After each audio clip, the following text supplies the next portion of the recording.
thank you so much for joining us for our first Closer Look series. This is a real opportunity to showcase the brilliant science being done here at UC San Diego that has implications for not only science, but patients who have Parkinson's disease. This is very topical, as you know. The California Institute for Regenerative Medicine has funded significant research projects, but in addition, there are a number of other areas that have been well funded by NIH. This is a hot research topic, so we've got three really fundamentally important individuals who have made major contributions to the field of Parkinson's disease. And this should be important for you, whether you're a patient, a family member, a scientist, or a physician. You'll see that we have Dr. Irene Litvan, we have Dr. Don Cleveland, and Dr. David Higgins, all of whom will talk about Parkinson's disease, but from really different angles. I really, before we proceed, want to thank our members at the Sanford Stem Cell Clinical Center, the Sanford Consortium for Regenerative Medicine, and our entire stem cell team for putting this together with Jake, Marcy, Michelle, and everyone to bring together these remarkable speakers. So thanks again for your efforts. And we really want to make sure that this is accessible and that we provide just the right level of language so we're not mired in jargon. So please let us know if you think it's a little too jargony. David Higgins is very good at getting through my jargon, so I think he can work through these other things. First of all, I'd like to introduce our first speaker, Dr. Irene Litvan. She's a board-certified neurologist and director of the Parkinson and Other Movement Disorder Center here at UC San Diego Health. She's the Tash Endowed Chair in Parkinsonian Disease Research at UC San Diego School of Medicine and diagnoses individuals with Parkinson's disease, as well as other neurodegenerative disorders such as Huntington's disease, corticobasal degeneration, and frontotemporal dementias. Dr. Litvan has really helped to gain a better understanding of Parkinsonian disorders and dementia syndromes, and has really sought to develop novel therapeutic strategies for these disorders that mitigate the risk of progression and also improve quality of life. She's a fellow of the American Academy of Neurology, a fellow of the American Neurological Association, and is really internationally recognized for her expertise in movement disorders and dementia. She earned her medical degree from the Universidad de la República Oriental del Uruguay in Montevideo. She so clearly speaks more than English and is very talented, has trained in a number of institutions, including in Barcelona and afterwards at Georgetown University in Washington, D.C. She really leads our efforts here at UC San Diego, having been extensively trained in movement disorders, including at NIH and Bethesda, and interestingly did a year psychiatry rotation at St. Elizabeth Hospital in Washington, D.C. to take into account the psychological issues that occur in the setting of dementia that we see so frequently with Parkinson's disease. So it's really a thrill to have Irene Litvan here to start us off. Thank you so much for joining us, Irene. It is my pleasure to be here. Thank you very much, all of you, for participating in this phenomenal closer look at Parkinson's disease. These are my disclosures, but none have anything to do with this talk. The learning objectives are the learning about new concepts on Parkinson's disease, where it starts, how it progresses, new diagnostic approaches, as well as novel experimental therapeutics, current as well as those in development. You're going to understand that this is a very brief talk about each of these themes. When I was in medical school, I did learn that Parkinson's started in the brain and started in this area back in the brain called mesencephalum, and that these neurons that are in black, that is called the substantia nigra, although it doesn't really matter the name, were lost. And that can be seen in microscope. This is normal, this is absent of these neurons.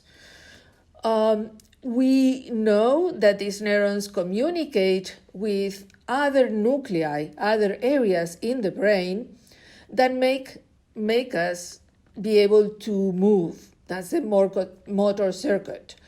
And we can see that when we do a scan of the brain looking for dopamine.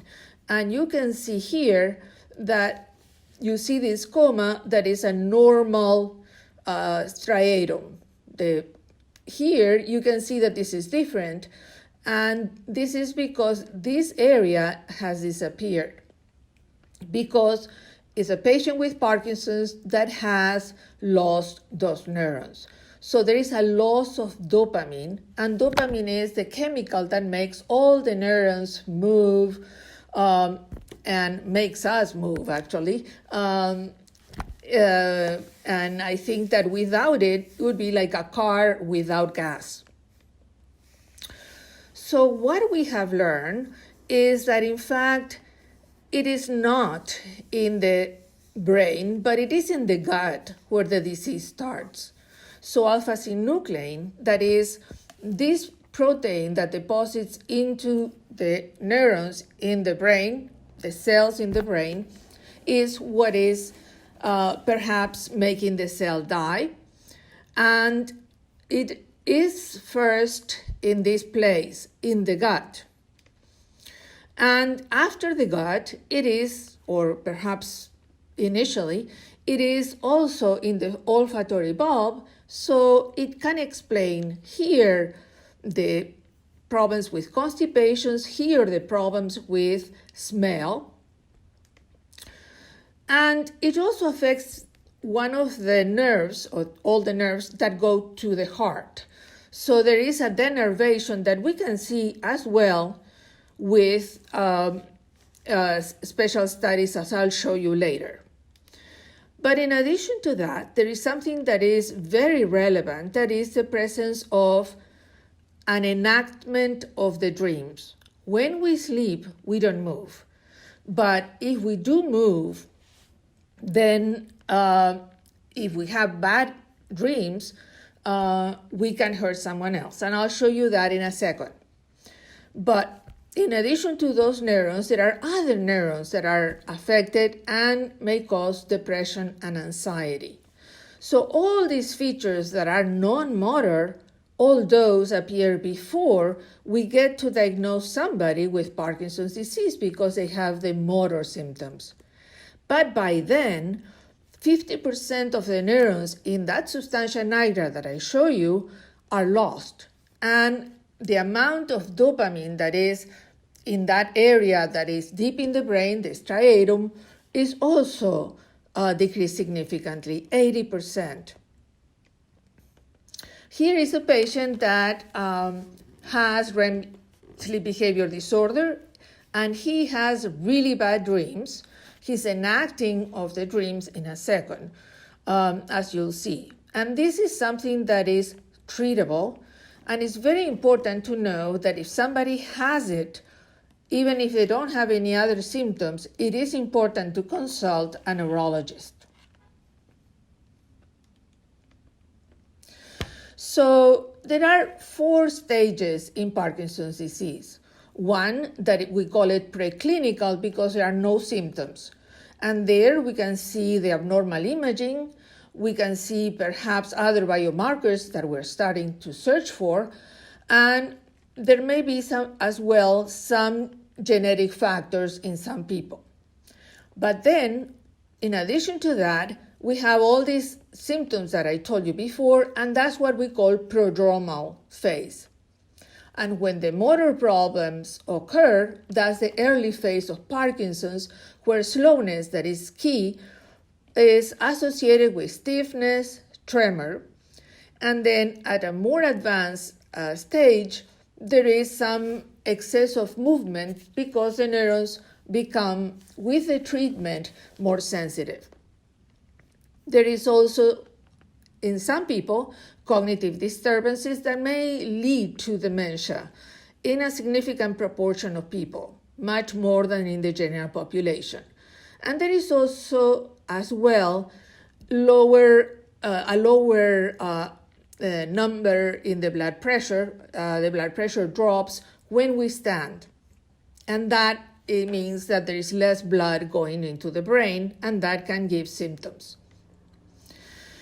this study, I think that is very crucial because these authors, what they did is use several imaging modalities to be able to measure what happens at the level of the gut, that is, those cholinergic neurons that are affected, what happens at the level of the heart with an MIBG, that is looking at the amount of innervation from the sympathetic nerve, and then they look at other aspects in the MRI, as well as looking, more importantly, in the locus coeruleus through another ligand, and with a fluorodopa ligand, they look at what happens in the areas that are the striatum, the areas that I showed you before.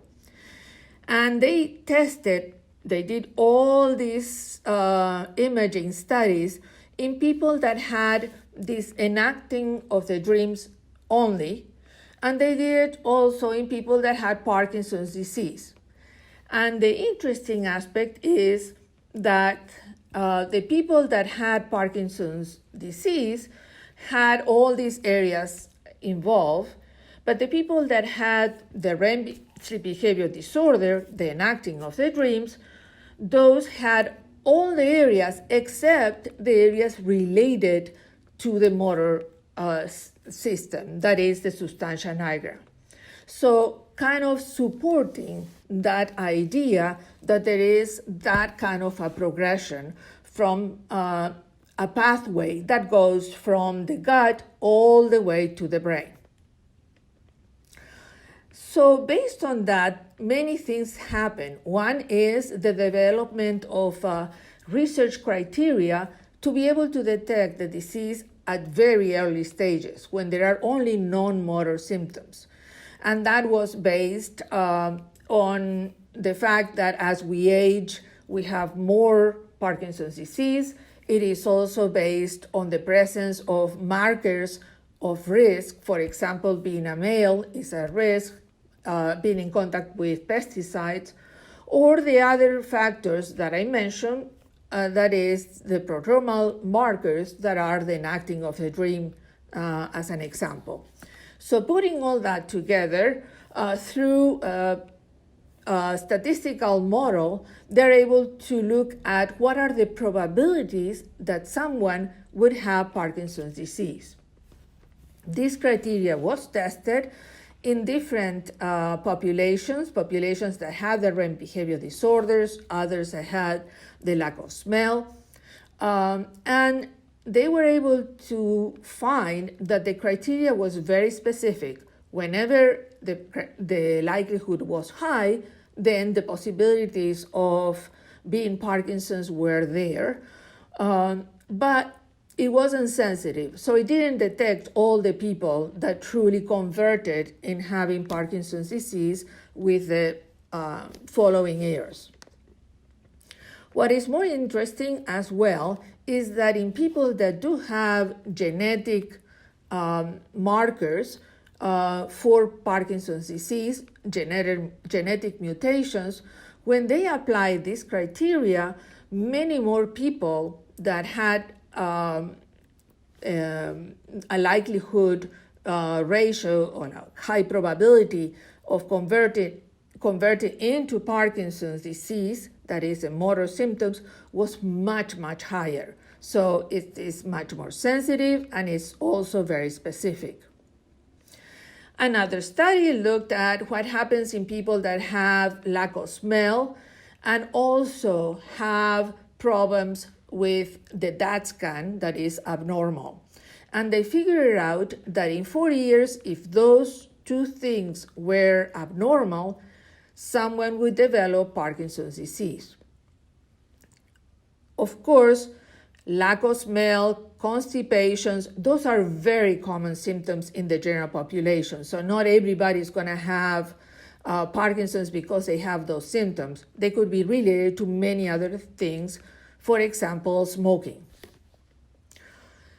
So based on multiple studies, this criteria is being updated, and with a hope that is more sensitive when we will validate it.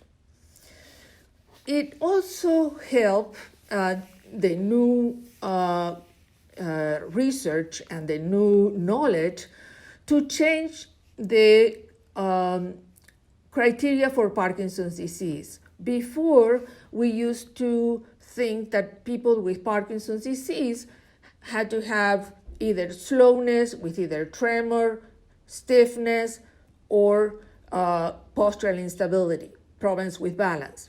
But now it is clear that those problems with balance are very late in the course of the illness. Therefore, the new criteria includes only slowness and tremor or stiffness.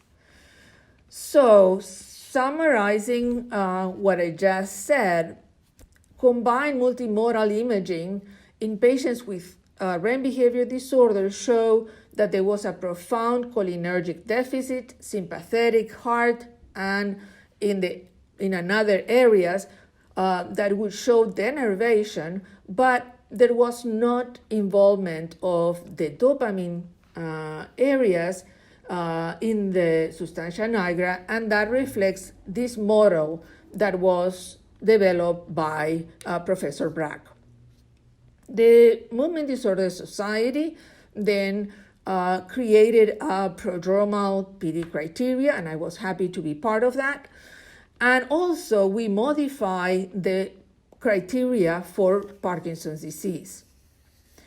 I didn't talk about this, but another important aspect that has also been more lately measured is alpha-synuclein, that protein that I said that accumulates in the brain in the spinal fluid of people that have Parkinson's disease, and compared to normal people, it is very clearly differentiated.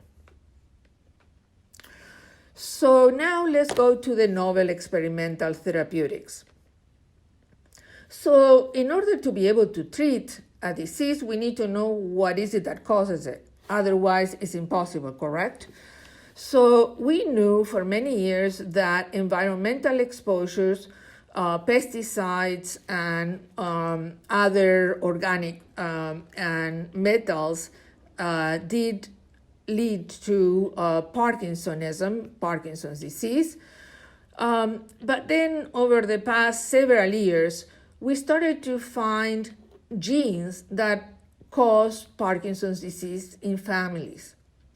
And then it happens to be that multiple genes were found that were not really always in families, but at times they could be, that are called modifying. That is, perhaps need more than just those genes to develop the disease, or all those genes are necessary for the development of the disease, or maybe environmental exposures and those genes leads to development of the disease.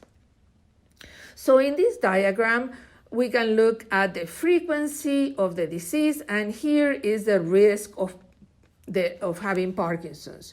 So there are some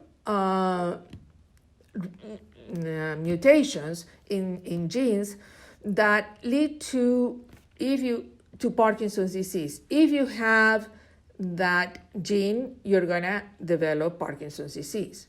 But there are others that are much more frequent that may be in the general population and may or may not help to develop Parkinson's disease. And as you can see, some of them are the same.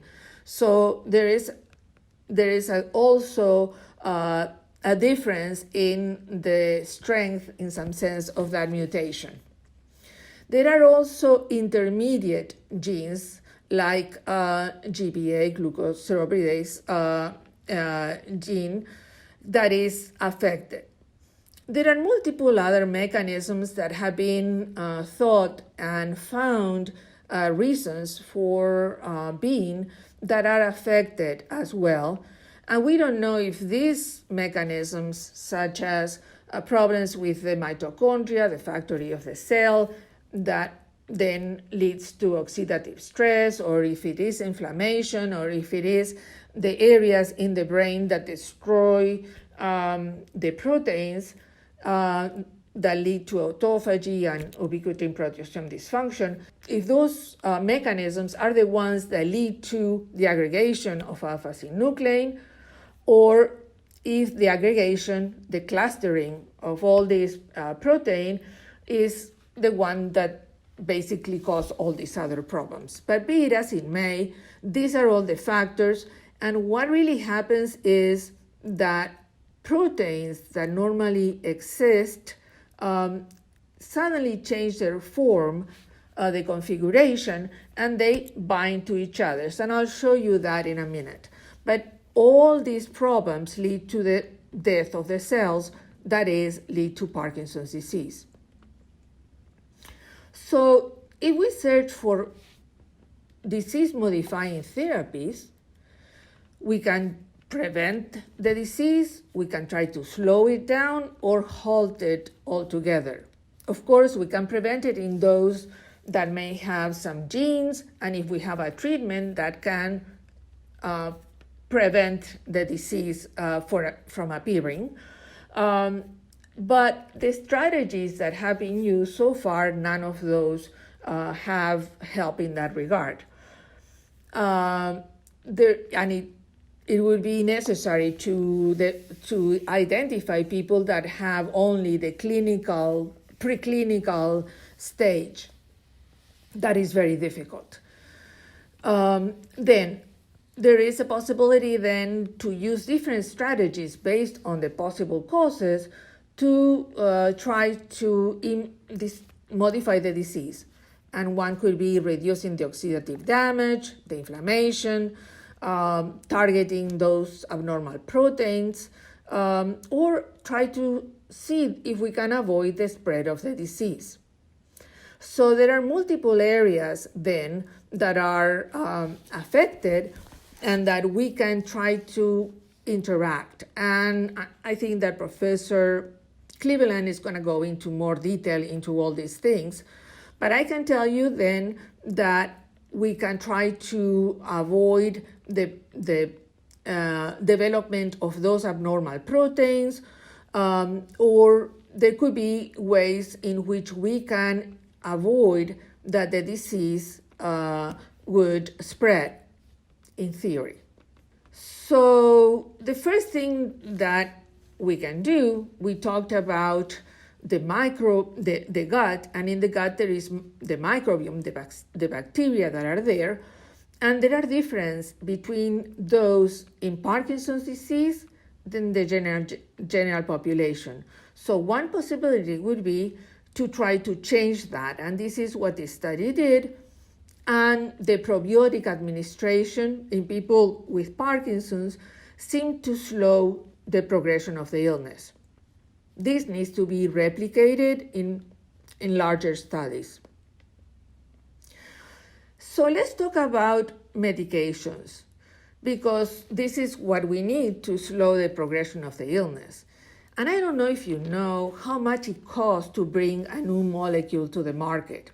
It is $2.6 billion, and it may take up to 13 to 15 years, and only 11% really make it. You can see here exactly all the phases that the medication needs to go in order to really be approved by the FDA.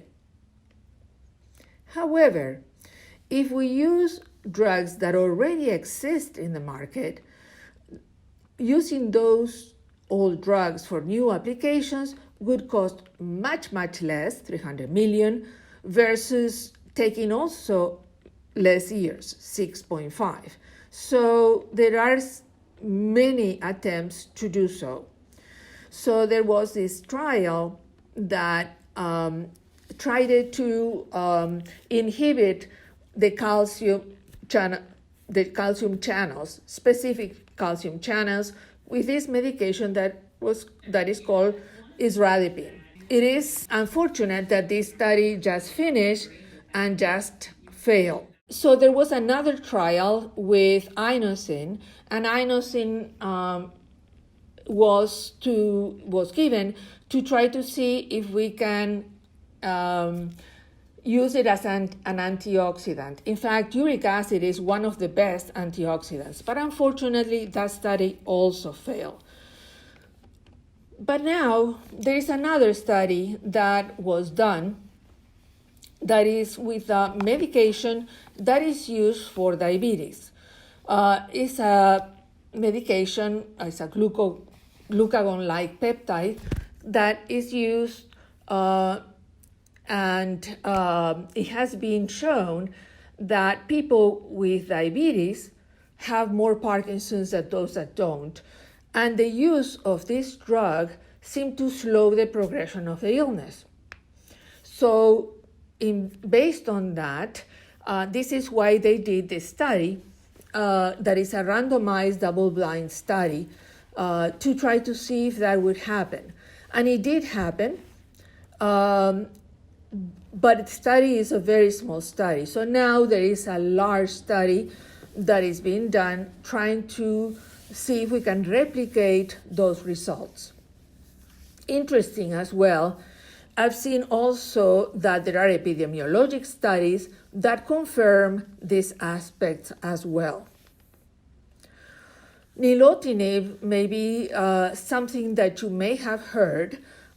Is a medication for chronic leukemia, and the first study was done in Georgetown University, and the results were phenomenal. People that wouldn't be able to walk started walking. But what happened is that study was done with, that was what we call an open study. Everybody knew what the drug was. And so those studies really are not very helpful. So now there are studies that are what we call phase 2s, in which we randomize for either placebo or the drug, and those are ongoing and we don't have results. There is a new phase 1 just starting to look at small molecules that would target those proteins that move from one cell to another, that I'll discuss in a minute. And this is moving forward as well. So the proteins that move from one cell to another are this alpha-synuclein, and this is what happens in a cell. The protein changes its configuration and then binds to each other, clutter the cell, and the cell dies. But as well, because it's communicating with another cell, then the disease goes to the other cell, and then it spreads the illness. However, if we use antibodies, we could rescue these abnormal proteins and then try to see if we can scavenge them and reduce the possibility of slowing the disease or stopping the disease eventually. This is the immunotherapy. You may have heard all that with COVID. And I think antibodies is an exciting development for Parkinson's as well. I think that there are several studies that are ongoing that, if successful, can reduce the spread of the illness by reducing alpha-synuclein moving from one cell to another. So we had these two studies at UCSD. We did the phase 1, that is to try to see if it's safe, and now we are in a phase 2, that is to look at whether giving the antibody, it is better than placebo. One of them just finished and went into the open trial, that is when everybody knows that they're having the disease. But here you want to know what happens long term, because the studies last a year. So there are other antibodies that are being developed. The pharmaceutical industry is very active, and it's also active with creating vaccines. So in Europe, this company, Apheris, has created a vaccine that actually tries to develop the antibodies, our own antibodies. And this is being tested, and apparently the results, at least in the phase 1, seem to be very good. There are other trials that require intraoperative procedures. One of them is the use of GDNF, that is a nutrient, as a gene therapy for Parkinson's disease. This is created with a modified virus, and we will be doing this study. It's being done at this time at UCSF, and will be next as well in starting the study. So there are other studies that use stem cells, and there are several in Australia and China. Stem cells are very important because they provide a continuous amount of dopamine. This is the cells that are being given. The problem, I think, is that it doesn't treat the non-dopamine symptoms that are the non-motor symptoms that are the hardest to treat clinically. Clinically, we do pretty good with the motor symptoms. Not perfect, but very good.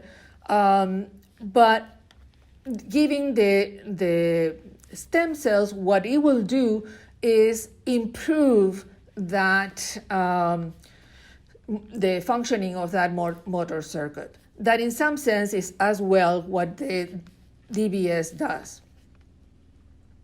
There are many other drugs that are being funded by Michael J. Fox as well as other agencies, and I think we should have a lot of hope that there could be some of them that could be effective. So I think that for those who have the disease and the families, I think it is very important to know that this field is moving forward very fast.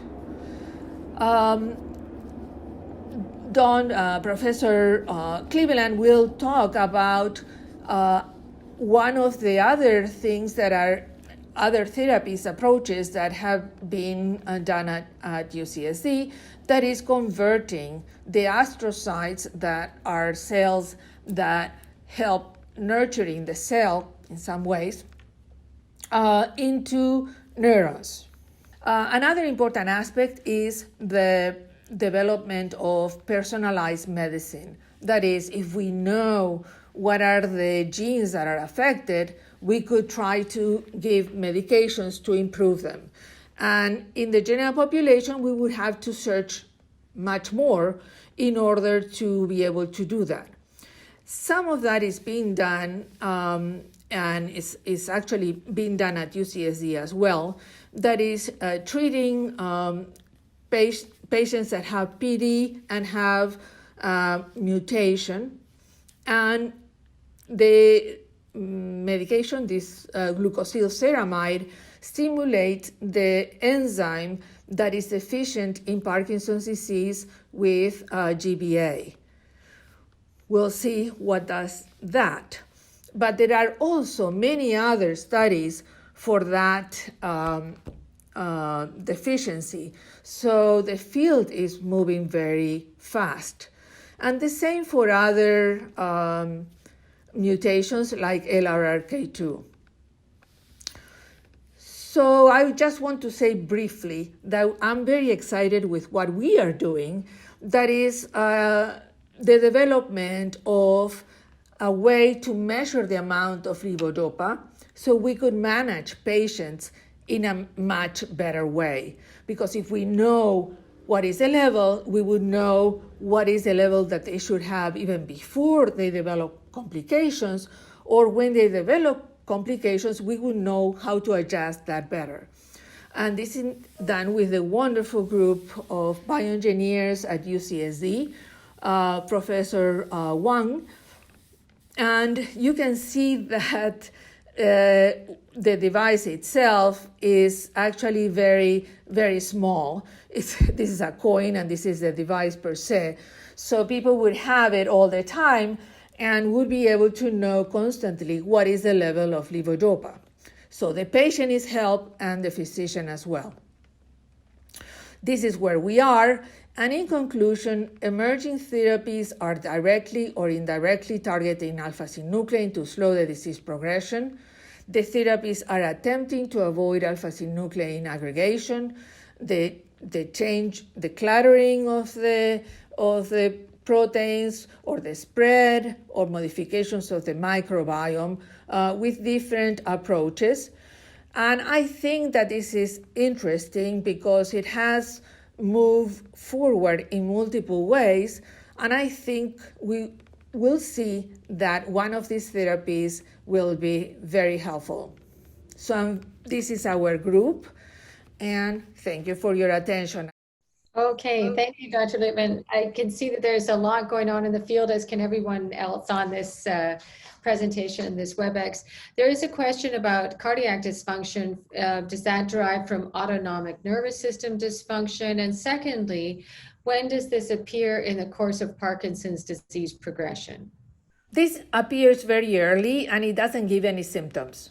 So if someone has symptoms with the heart, such as pain, and they have problems with the coronary arteries, there is absolutely nothing to do with Parkinson's disease. So this is just a marker for us. It doesn't really affect in any way the heart. I had a question about the microbiome. So Rob Knight and others published a paper suggesting that, as you were alluding to, that the microbiome could promote motor dysfunction and neuroinflammation in Parkinson's disease. And there are people with ulcerative colitis and H. pylori that may be at slightly higher risk. It looked pretty interesting to look at probiotics. What about just antibiotics targeting H. pylori to prevent the production of metabolites from these microbiota? What about that as a clinical trial? It hasn't been done, and we don't know. The problem with antibiotics is that there is a development of some resistance. So I wonder how long would you have to do that for this to be effective? And could you modify your microbiota in bad ways? So right. It's all about the complicated. Got it. And then there was another question. Are there any trials going on in North America for Ambroxol? Yes, they are. You need to look at clinicaltrials.gov and you're going to see all the places that all these trials are being done. All those that I mentioned. Sorry, it's just we're running out of time, but what induces apoptosis of dopaminergic neurons? Is there one specific therapeutic vulnerability that could be targeted? We don't know yet. We don't know. I wish we would, but we don't know. Okay, so we're going to have to move on. There's a question about alpha-synuclein, but I think that we can move on to Dr. Cleveland. Thank you so much, Dr. Litvan. We really appreciate the time you've taken to discuss Parkinson's disease with us and the really exciting therapeutic strategies that you've put in place. Thank you. Thank you. I will move on now to Dr. Cleveland. So Don Cleveland is here. He's at UC San Diego. He's a distinguished professor. He's actually the chair of the Department of Cellular and Molecular Medicine, also a member of the Ludwig Foundation or Ludwig Institute. Was the prize winner, the breakthrough prize winner, I believe it was in 2018, for his remarkable discoveries regarding how to target some of these abnormalities in ALS and more recently in Parkinson's disease with antisense oligonucleotide strategies. This is really a fundamental breakthrough and shows how great science leads to great medicine. So thank you so much, Dr. Cleveland, for being here. Absolutely, my pleasure to be here. If you can see, this has given me an opportunity finally to get properly dressed for the 4 months of COVID. So what I'd like to do today is to follow Dr. Litvan's introduction to Parkinson's with a story of the development of a strategy of using what I call designer DNA drugs to target individual genes that are really fundamental to individual neurodegenerative diseases. The story began with the recognition that all of the major diseases of aging nervous system, Alzheimer's, Parkinson's, ALS, Huntington's, in all those cases where we know of a gene or genes that can cause the disease, those genes are expressed very widely. And a follow-up discovery, especially by a team at NIH, initially discovered that if you inherit an extra copy of a normal gene, the gene that encodes alpha-synuclein, and as I'm sure you all know, you usually inherit one copy of each gene from mom and one from dad, but if you, by a quirk of genetics, you end up inheriting 3 copies of a completely normal gene that encodes alpha-synuclein, you will get Parkinson's disease. So too much of a good thing. And a similar story emerged in Alzheimer's disease, where if you inherit 3 copies of a different gene, the amyloid precursor protein gene, you will get Alzheimer's disease. And recognizing that, then an on-disease mechanism therapy directly targeting what initially goes wrong would be the high level of synthesis of those genes, and therefore just turn the gene down. And we set out, beginning in 2003, to do that. And the way we're going to do it is to use a little designer DNA drug, which if you get it inside the target cell, it can pair with the intermediate made from the gene. The intermediate's called an RNA, and it makes the RNA a substrate for an endogenous enzyme that degrades the RNA when paired with our little designer DNA drug. And that enzyme is present in almost all of our cells, and you can thereby destroy the intermediate, turn the gene off. And over the years, the medicinal chemists have modified, here's a strand of DNA, the substance of our genome, and they've modified it in a variety of ways, and those modifications have produced an amazing drug. So as we've learned, single doses of these designer DNA drugs, when administered in the nervous system, give you really long-term efficacy. You know, when you take an aspirin, you get 3 or 4 hours worth of relief. Well, for these drugs in the nervous system, we don't get 3 or 4 hours. We don't get 3 or 4 days. We get 3 or 4 months. And so we're going to dose patients 3 or 4 times a year to silence a disease-causing gene. The disease we started with is the one that the Americans call Lou Gehrig's disease, or amyotrophic lateral sclerosis, or for short, ALS. It's a disease where the neurons, the ones in the brain that come down the spinal cord, and then the ones that extend out to innervate the muscles and to trigger the muscles to contract, those nerves selectively die. And while ALS is not a particularly prominent disease, there are about 5 million people now alive who will die from ALS. And the hallmark, the landmark discovery that opened the era of designer therapies in ALS was the discovery of mutations in a gene called superoxide dismutase are causative of a proportion, about 2% of ALS. And we demonstrated those gene mutations encode a gene product that is toxic. It's not because the gene doesn't encode a protein with the normal function. It's because the mutant gene product is toxic. And it's a little embarrassing to the research community that almost 20 years later, almost 30 years later, we still don't agree on what the toxicity is. But you would be directly on disease mechanism if you could just turn off the disease-causing gene.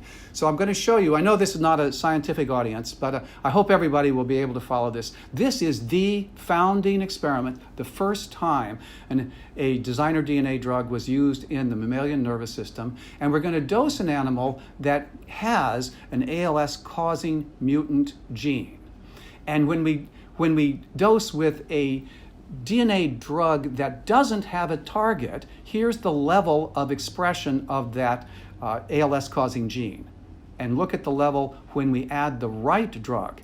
We can lower it to about 30% of its original level. Actually, if we add more drug, we can lower it down to 5%. So in a dose-dependent manner, we can lower the synthesis of the product of this disease-causing gene, and even more so, when we introduce the drug into the cerebral spinal fluid, the fluid that bathes the brain and spinal cord, it gets pumped around throughout the entire nervous system, and you get gene silencing throughout the entirety of the nervous system.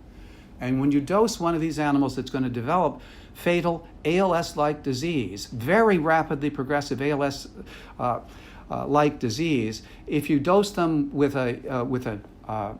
just a saline solution, they only live 25 days after the initiation of the paralysis. But if we dose them with our designer DNA drug, we slowed disease progression after onset. We doubled survival after onset. This is the founding example, and we began this effort in about 2003, and in 2006, we demonstrated that we could deliver these designer DNA drugs broadly throughout the mammalian and non-human primate nervous systems. An even better example of a use of such a designer DNA drug would be in the disease Huntington's disease. 100% of Huntington's is caused by mutation in the same gene, the Huntington gene, and it's very clear that the mutation causes a toxicity. So here again, if you could an on-disease mechanism therapy would be to lower the synthesis of this mutant Huntington gene. And we tried that.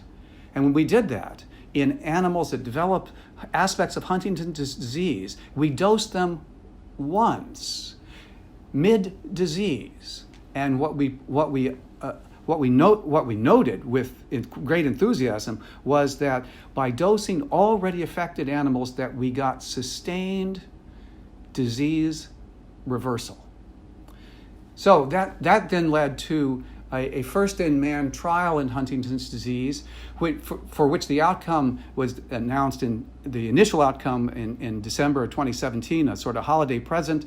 And here you see the Washington Post described it as a phenomenal trial result, and it was phenomenal in the sense that we demonstrated we lowered the level of the mutant Huntington product to the level intended, and that then led Big Pharma, Roche, to license the approach from the San Diego company Ionis, and Roche is now conducting a large efficacy trial with a 660 patient trial, and we are awaiting the outcome of whether we've been able to affect disease course. A further example came with the discovery here in September of 2011 of the most frequent cause of inherited ALS. It also happens to be the second most frequent, the most frequent cause of the second most frequent dementia. And this designer DNA drug, we can design the drug to hit the intermediate target from individual genes. And the absolute truth is that the discovery was published on September 21st. We designed the strategy on September 22nd. We achieved proof of principle that we could change disease course in animal models of disease in 4 years later, and we dosed the first patient, and these patients are being dosed at UC San Diego. We dosed the first patient almost exactly 7 years from the initiating discovery.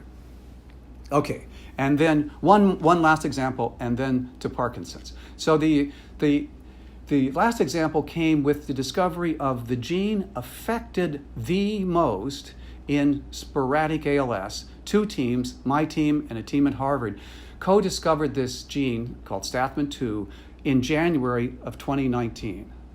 And what we've done subsequently, even with COVID, just last month, we demonstrated proof of principle of being able to use a designer DNA drug to restore the normal synthesis of Stathmin-2, which gets ablated in sporadic ALS. And we're proposing to get to clinical trial in 2023, now shortening the span from identification of the target to an in-human clinical trial to what we hope is about 4 years.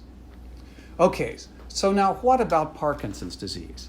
And as Dr. Litvan introduced in her talk, there are mutations. The most frequent mutation known to cause Parkinson's disease is in the gene called LRRK2.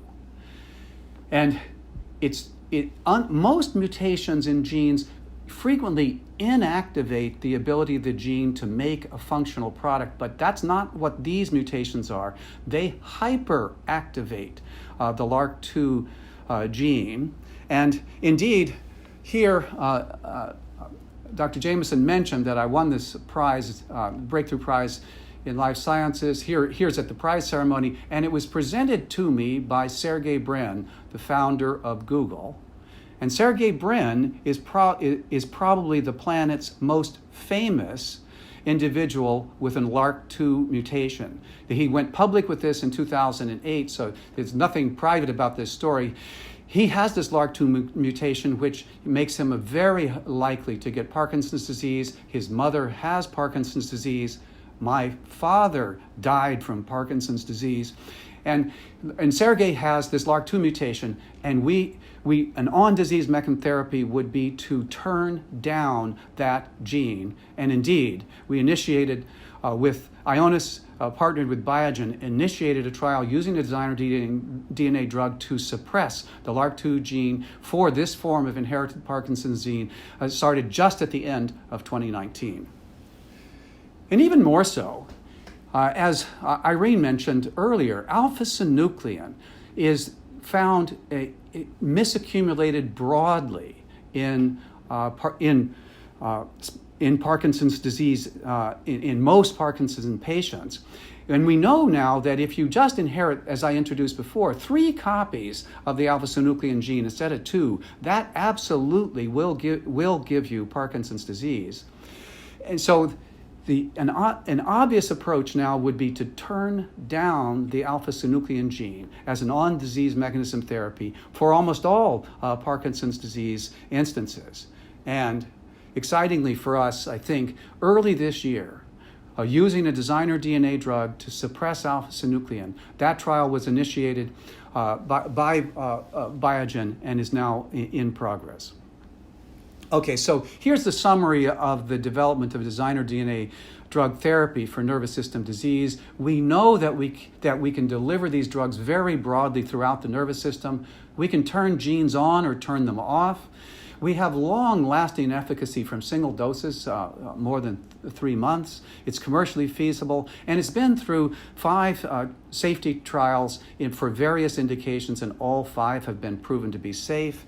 And indeed, we have 1 approved drug for a childhood disease. It's actually one of the most frequent inherited diseases of children, in a disease called spinal muscular atrophy, approved at the end of 2016.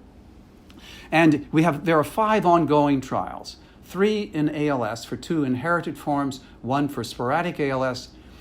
We also have 1 in Huntington's disease, 1 in Alzheimer's disease, and as I just indicated, 2 initiated over in the last year for 1 form of inherited Parkinson's disease and for sporadic Parkinson's disease. And now I'd like to close with an even more extravagant example. Dr. Litvan introduced this before, and it's the use of an antisense oligonucleotide, a designer DNA drug, to execute what I call identity theft as a mechanism to generate new neurons to replace those lost to disease.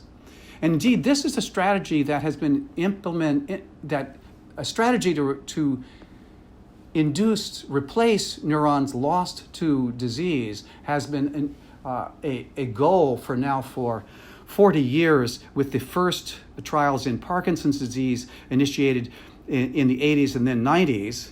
As you can see here, without going through the details, many different applications have been tried. None have really been fully successful, and I'm going to propose a new one today. And it is to use these designer DNA drugs to reset cell identity, and to do that, to convert abundant non-neuronal cells, in our case, ones called astrocytes, and get them to convert from the non-neuronal neurons to real neurons to replace those that have been lost in disease. And the strategy is outlined here. My colleague, Zhideng Fu at UC San Diego, has identified 6 genes in 2 3-gene circuits. And if you have the 2 circuits set to the right position, you are a neuron. And what he realized was that actually astrocytes, this abundant cell type within the nervous system, a partner of neurons, that the astrocytes already have the second 3-gene switch set to the neuron position. And look here, where the astrocytes have high levels of one gene, PTB, the neurons have low levels of PTB. And these circuits, you can see the green bars show that this gene represses this gene, represses this gene. They all repress each other. So you have a high level of this one. You're locked in that position. So our strategy will be, what if we just turn down the PTB gene to make it look like a neuron? Will an astrocyte convert into a neuron? And so here you go. What you're looking at in this image is the blue is looking at all of the genes stuck on their chromosomes inside the nucleus of this culture in a plastic dish, culture of astrocytes, human astrocytes. And now they do not express any neuronal proteins, but when you suppress PTB using an antisense oligonucleotide, and wait 4 weeks, these cells are just sitting there on the dish, they convert into neurons expressing neuronal proteins, one of which is labeled green here and one of which is labeled red. So, and almost all the astrocytes turn into neurons. And so now, does that really work in animals, in the real mammalian nervous system? And we're going to test this. We're going to test this in an animal in which we're going to induce Parkinsonian disease. So if you look over on the left here, well, what you're seeing here is the substantia nigra, the neurons of the substantia nigra, the ones at risk in Parkinson's disease. There they are in green. And they send processes, they innervate a region of the brain called the striatum. And there they go, their green processes come up into the striatum. And their job is to synthesize a chemical, dopamine, and to deliver it and release it here in the striatum. Now we're going to use a toxin, a chemical toxin, which when injected unilaterally, only onto one side, you can see it has killed more than 90% of the neurons of the substantia nigra. There are very few green ones left, and there's almost no innervation of those the remaining neurons in the substantia nigra, in the striatum, and the dopamine levels in the striatum plummet. Okay, so now what are we going to do? We're going to lesion these animals. We're going to test them behaviorally to determine that they do have a Parkinson's phenotype.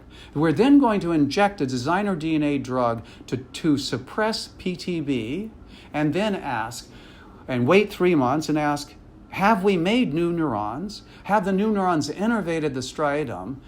Are they now releasing and restoring dopamine levels in the striatum? So if you take unlesioned animals, normal animals, and you measure them with a variety of behavioral measures, but here they're normal at the beginning, and 3 months later, they're still normal. No surprise at all.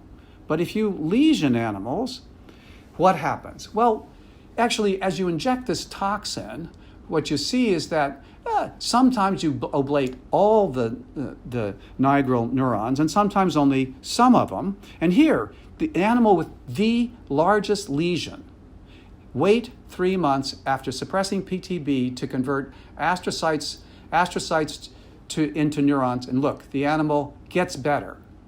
The next one, it gets better over that 3-month period. The next one gets better. The one lesioned less, but it still gets better. The next one gets better. 6 of 7 lesioned animals got better when we treated it with this designer DNA drug to suppress PTB. Look, and while one animal just didn't get better at all, we obviously failed to deliver the drug correctly in that animal. So we argue from this that we can indeed use identity theft in the mammalian nervous system, that we can use our designer DNA drug to convert astrocytes into replacement niagral neurons that somehow know where to go. They reinnervate the striatum, they redeliver dopamine to the striatum, and they reverse disease course. And we would further propose that this kind of designer DNA drug-mediated conversion of astrocytes into replacement neurons may be broadly applicable for restoring neurons in a variety of different neurodegenerative diseases. And so let me just close by just pointing the folks who've really done the work that I've described today. There were a trio of colleagues. Tim Miller now runs his own team, runs the ALS trials. He's now at Washington University. Richard Smith is a neurologist who's been in San Diego for 40 years, and he was adamant that we try this. Frank Bennett is the chief scientific officer of Ionis, and with him, we got this strategy started. Frank partnered with Adrian Craner at Cold Spring Harbor to develop the approved therapy for spinal muscular atrophy. Holly Kordasiewicz led the Huntington effort first at UC San Diego, now at Ionis, demonstrating that she could get disease reversal by a single dose administration to suppress Huntington synthesis.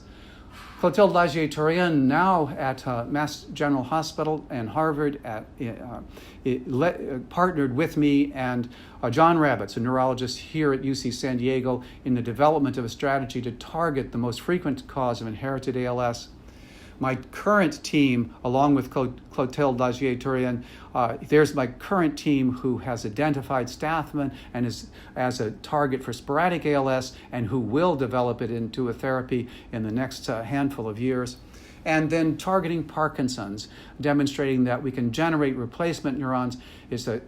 My colleague Zhidang Fu, his postdoc Hao Quan, and a pair of researchers in my team who've demonstrated that we can, with antisense oligonucleotides, designer DNA drugs, we can use identity theft to make new neurons.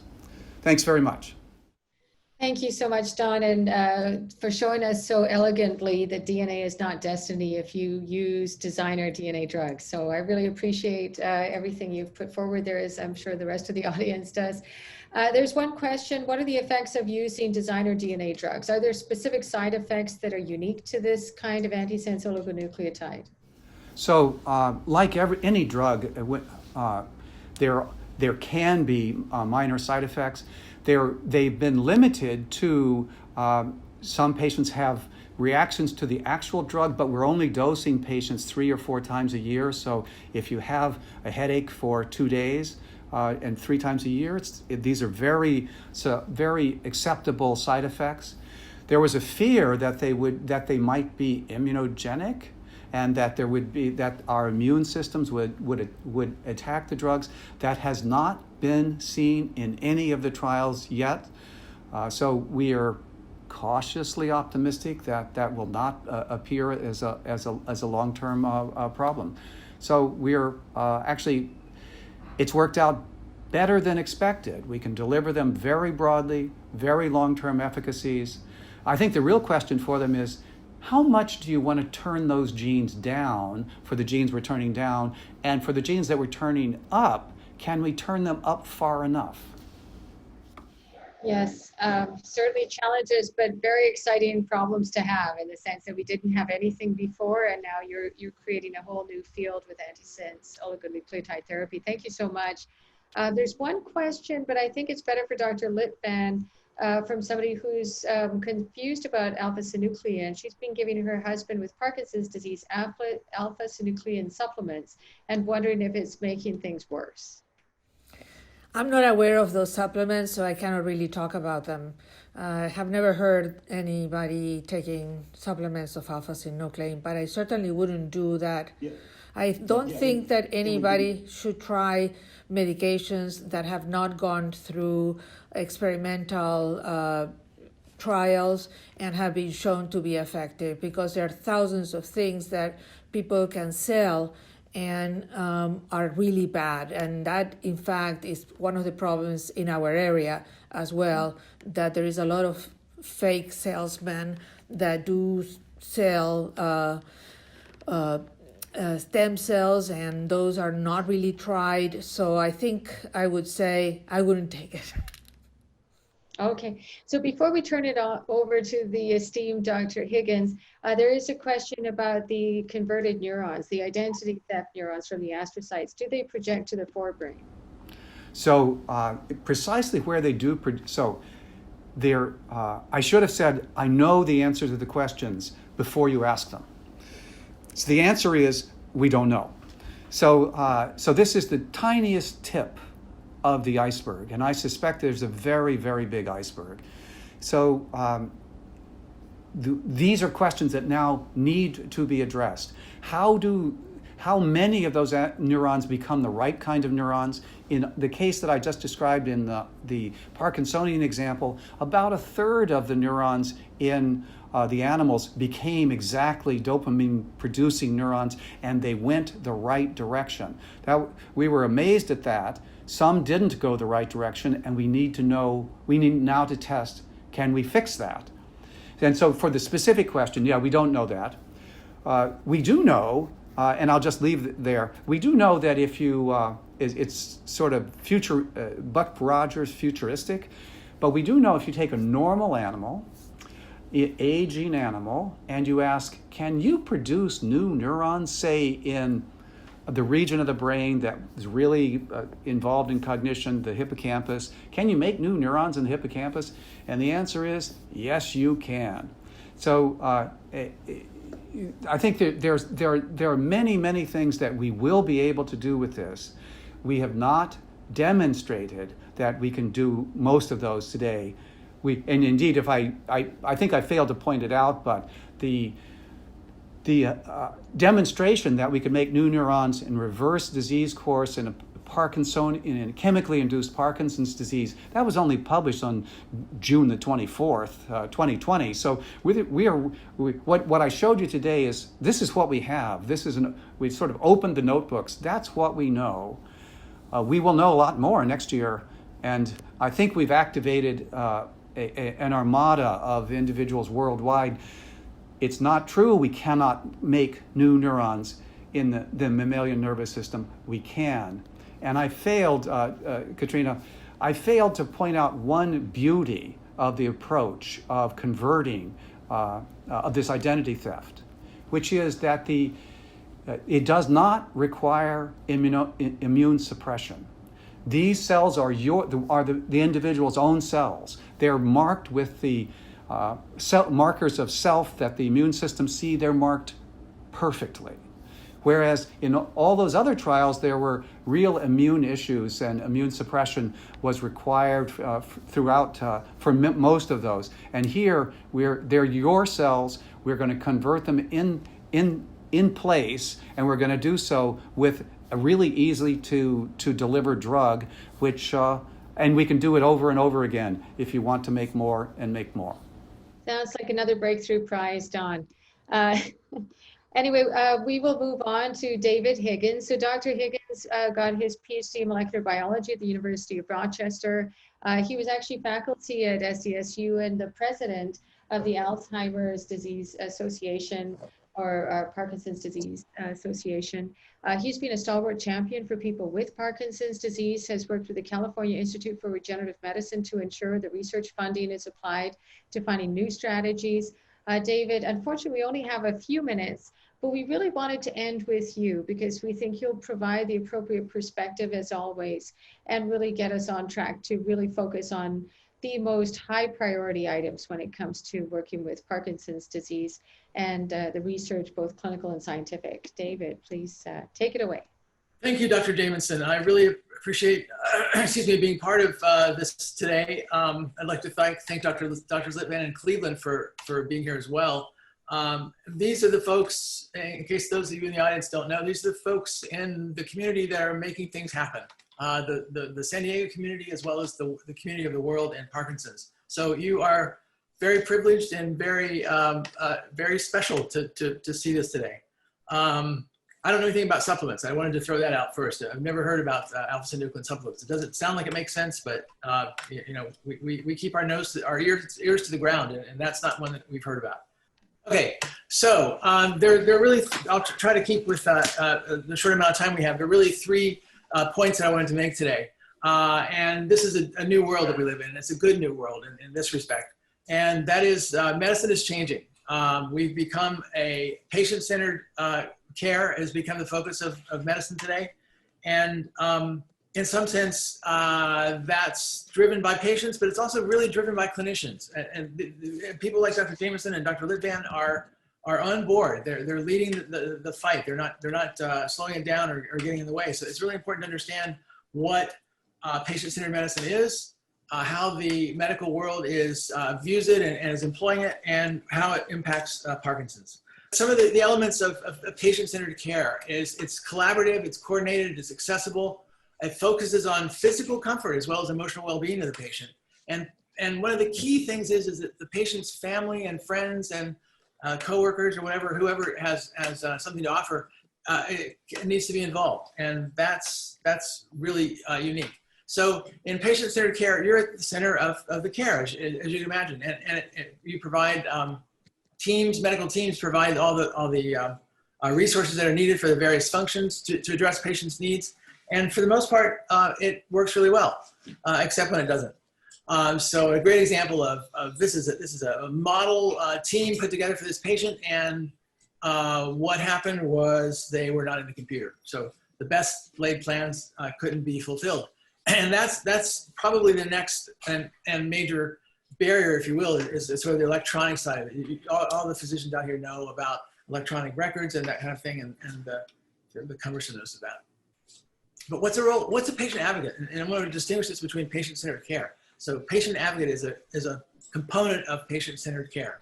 So a patient advocate can be anybody. It can be you, it can be me, any person with the mandate of improving the well-being of patients and the outcome of their medical care. With doctors like Dr. Litvan and Dr. Jamison, that's a no-brainer. You've got the best people who understand that it's the outcome of the patient's medical care that's key. But a patient advocate needs to have sincere interest in the well-being of patients. It can be a spouse, a parent, a child, a sibling. You need to be able to explain why things are going the way they are. That means explain to your patient relatives why this therapy works the way it does, and it needs to be done this way, it needs to be done this particular details. And as well as the physician has something to learn from the patient advocate about the family. What are the family's expectations? If there's a disalignment between what the physician thinks they should be doing and what the family thinks they should be doing, it can be disastrous and disastrous in unnecessary ways. Patient management, meaning patient-centered care, is a very complex process. You've got to identify the patient needs, listen to them and what they need, hear what they're saying. Not listening is a physical act of just being in the room and having your ears open, and hearing is really understanding or paying attention to what they're saying. You need to translate that into a technical aspect. One of the slides that Dr. Litvan showed that was so important was this multi-billion-dollar cost of drug development and the high rate of failures. Well, if we had a more focused view of what a successful drug needed to be by asking patients who are going to be the customers buying them and using them, that would help us reduce the number of so-called failures, because they may not be failures in a scientific sense, but they may be failures in a sense of really changing people's lives in a positive way. And so that's communication. Communication is science and medicine have unique language. They have vocabulary and everything about it is doctor speak. I mean, you watch an episode of Grey's Anatomy on TV and you think that they sit at home at night and think about ways to put words together to make 10-syllable words to describe something small. But but communication is specific. To have jargon in a specialized field helps people talk quickly and communicate more effectively. So what do patients want and what do patients need? Are those the same thing? Not always, but usually when you get down to it, they are. What's the benefit that they need from a drug, and what's the side effect? We talked about side effects. I think Dr. Litvan talked about side effects, and Dr. Cleveland maybe did as well. And the side effects are critical, because if it's not working or making you worse than you were when you started, then people are not going to appreciate the value. So why is a patient advocate worth the problem, worth the trouble? Each patient has different needs. Newly diagnosed patients are assessed and managed by a team. That's when you really can grab hold of these people and change their lives. I think Dr. Litvan would tell you that a number of stories where she's had new patients being diagnosed, and depending upon how they walk out the door, whether they want to partner with her or whether they just want to run and hide, that has a big impact on their ultimate health. The physicians, I can speak specifically for UCSD, the physicians with the right attitude and the right training and the right medicine are there. The patient has to be ready, and a patient advocate can help deliver that. Each patient has kind of a subset of different needs in Parkinson's. Patient advocate and patient for sure. Neurologist, yes. A nurse practitioner, yes. Social worker, yes. Support groups, yes. Physical therapist, yes. Exercise. But also Parkinson's is one of these diseases that has a buffet of symptoms that may require speech therapy or swallowing testing, occupational therapy, a neuropsychologist, which Dr. Litvan is, a neurosurgeons, which there's a whole surgical program for people with Parkinson's, and someone to manage that. So a patient advocate fits in here by being the great organizer or the great product manager of that role. But I say this as if patient advocate is a job that you go apply for at the hospital. Patient advocate is you for your spouse or your sibling or your parents. It's somebody who has any kind of close relationship with somebody else. Going to the doctor alone, you just shouldn't do it. You're going to get so much information that for one person to try to digest that, and especially if it's troublesome news, that's very difficult. It's asking a lot. But patient care can be game-changing by communicating the details of what the patient expects and hopes for. Beyond the patient, an advocate can serve as an individual. Doesn't have to be just for a relative. It can be serving a community.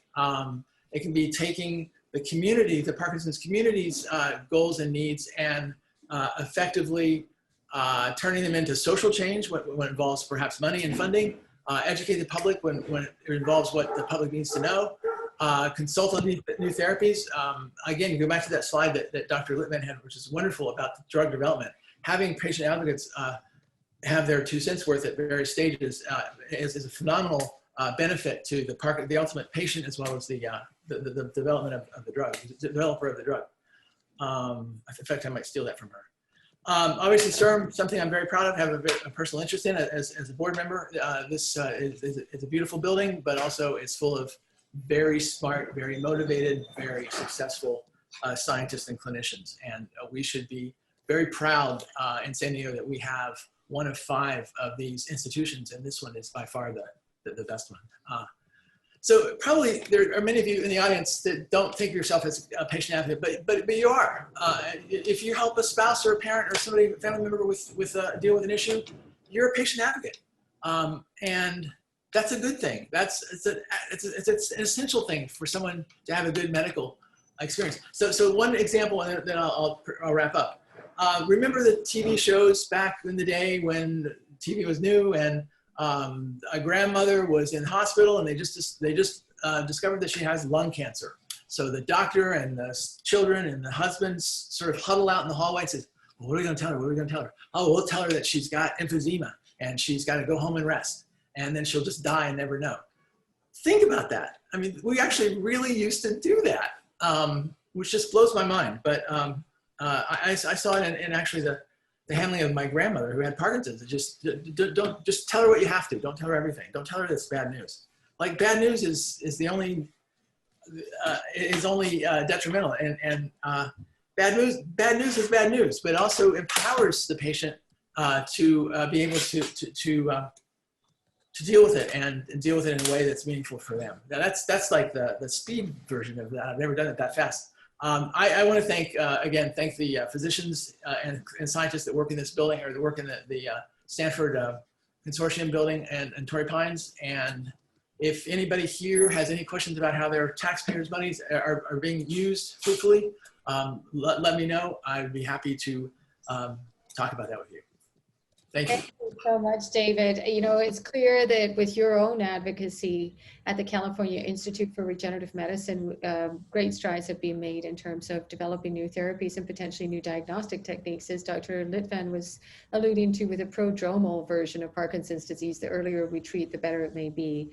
And as we heard from Don Cleveland, DNA is not destiny, because there's designer DNA in a way that we can use for drugs. So there are a number of questions here. One of the questions is, I think this is for Don, when you suppress PTB, is it cell cycle specific? For example, what if you are suppressing PTB in neurons as opposed to other cell types? So it's the cell type and context specificity of PTB suppression is the question. It is not cell type selective, but within the nervous system, PTB is barely expressed in the neurons, so suppressing it further doesn't we think has no effect on the neurons. The cell type that's most affected is the astrocyte, but other cells would also see that. So far, of course, these are all issues as you get more sophisticated, that of course we need to determine what's the fate of other cells as PTB is suppressed. But what we know is that in those animals with chemically induced Parkinson's disease, we got disease reversal.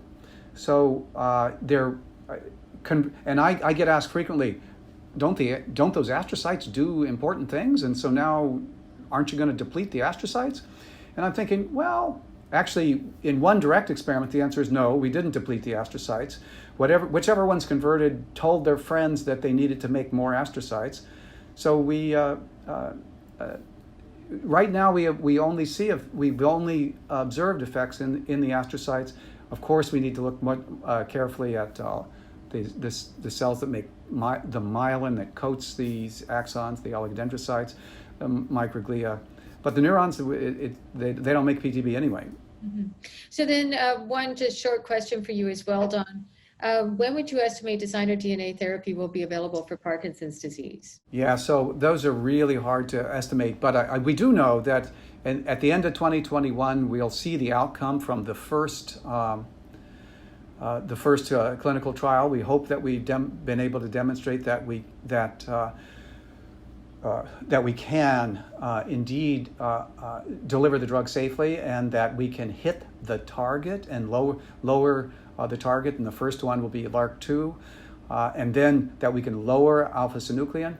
Then there will be a big trial, efficacy trial, which we hope would initiate in 2022, and that would be the way these go, a two-year trial. So there will be an efficacy trial in 2022-ish, I hope. And I should make it absolutely clear, I am not a representative of Ionis or Biogen or Roche, and so I am not making predictions for those companies. I'm a cheerleader for the approach, but I think in the 2023-24 will be the efficacy trial. The outcome of those will be 2025, and if we were successful, that's the time frame that would be required for an FDA approval. Right. Well, thanks very much. One question for Dr. Litvan. How often do people have multi-copy alpha-synuclein gene-driven idiopathic Parkinson's disease? How common is that? It's a rare disease. It's hyper rare. Okay, and then that's good to know. And although there may be a way to target it, and I'm sure you'll be doing the clinical trials, Dr. Litvan. The final question goes to David Higgins. Do you have advice on how to communicate the need for a patient advocate to a patient who is reluctant to include one or admit they need help? If you have a physician that is resisting the role of a patient advocate, get a new physician. And if you need somebody like that, let me know. Okay, well, I know that David and Irene and Don are always available. They're incredible mentors for other scientists and physicians and patient advocates. And we will be able to respond to some of your questions via email. This has been a spectacular first WebEx, first closer look. And you can see we work very closely together. We all get along rather well. Because we're pretty excited about what we're doing, and we really appreciate you joining us for this special closer look on Parkinson's disease. Thanks again.